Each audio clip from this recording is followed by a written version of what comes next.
is it that we don't seem to be able to adjust ourselves to the physical environment without destroying it? Why is it that in a way this culture represents in a unique fashion the law of diminishing returns, that our success is a failure, that we are building up, in other words, an enormous technological civilization which seems to promise the fulfillment of every wish almost at the touch of a button. And yet, as in so many fairy tales, when the wishes finally materialize, they're like fairy gold. They're not really material at all. In other words, so many of our products, our cars, our homes, our clothing, our food, it looks as if it were really the instant creation of pure thought.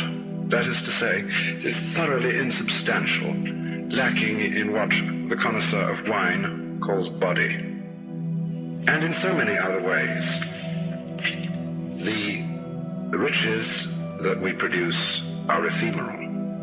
And as a result of that, we're frustrated. We're terribly frustrated. We feel that the only thing is to go on getting more and more. And as a result of that, the whole landscape begins to look like the nursery of a spoiled child who's got too many toys and is bored with them and throws them away as fast as he gets them, plays them for a few minutes.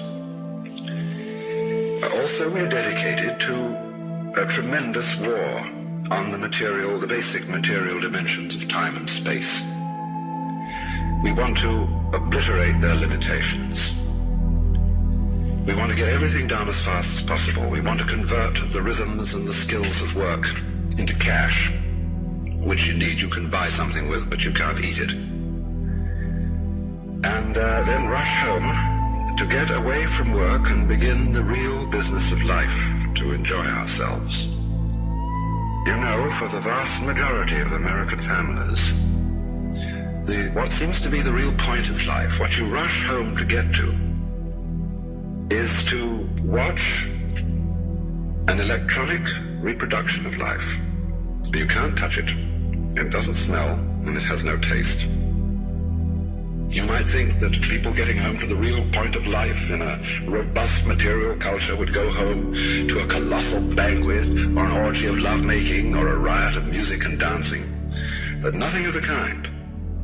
It turns out to be this purely passive contemplation of a twittering screen. You see mile after mile of darkened houses with that little electronic screen flickering in the room. Everybody isolated, watching this thing, and thus in no real communion with each other at all. And this isolation of people into a private world of their own is really the creation of a mindless crowd. And so we don't get with each other, except for public expressions of getting rid of our hostility, like football or prize fighting. And even in the spectacles one sees on this television, it's perfectly proper to exhibit people slugging and slaying each other, but oh dear no, not people loving each other, except in a rather restrained way.